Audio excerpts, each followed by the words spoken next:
Ngayon naman po, magluluto tayo ng tortang talong. Ang kailangan po ay paminta, tangdurog, itlog, talong, asin, mantika. Ngayon naman po, maglalaga naman po tayo ng talong. Lagyan ng kaunting tubig ang paglalagaan.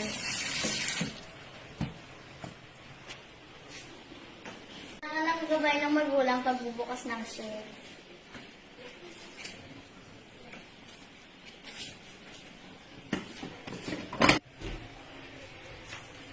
Ito ng 3 minuto o kaya kung malambot na ang talong.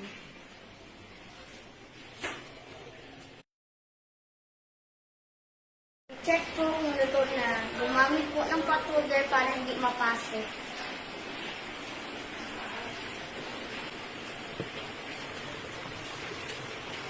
Ngayong naluto na ang talong, ngayon ay babalatan na natin. Hindi ako marunong magbalat. Basta nakagalat balat yung balat talaga.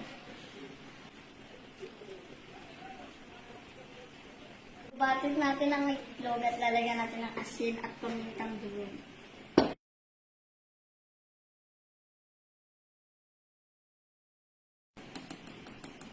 Ayan, okay na. Yan. Konti.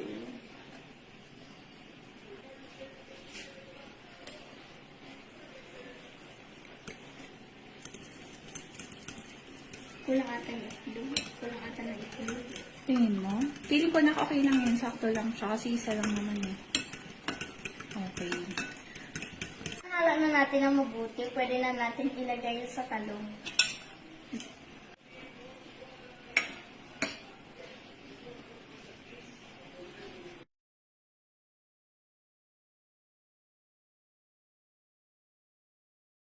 Kailangan natin ang gabay ng magulang o ang mga nakakatandang kapatid pagbukas ng shell.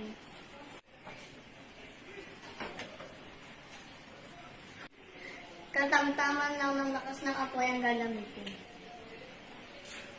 At tuwali, handa na ilagay ang mantika. Huwag magalaw yan. Huwag magalaw. Steady lang. Kung mainit na ang kawali, ilagay na ang tortang talong.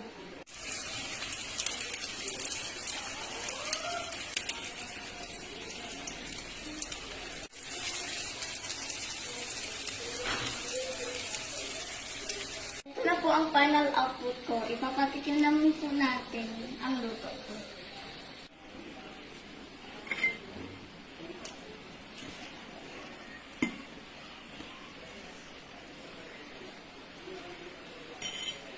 Okay, ano masasabi mo? Okay naman siya. Okay naman siya.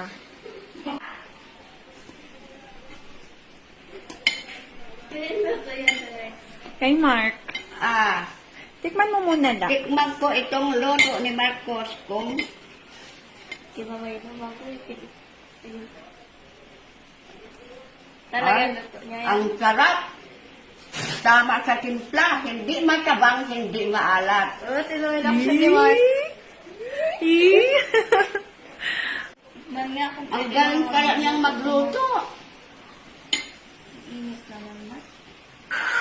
Kasi bagong luto lang siya. Ang lutong.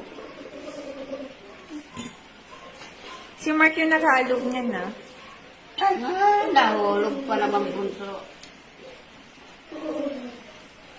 Oh. Sarap ano? Anong lasa? Sarap siya, Mark. Hindi ba? Pwede ka na magluto pala eh. Masarap.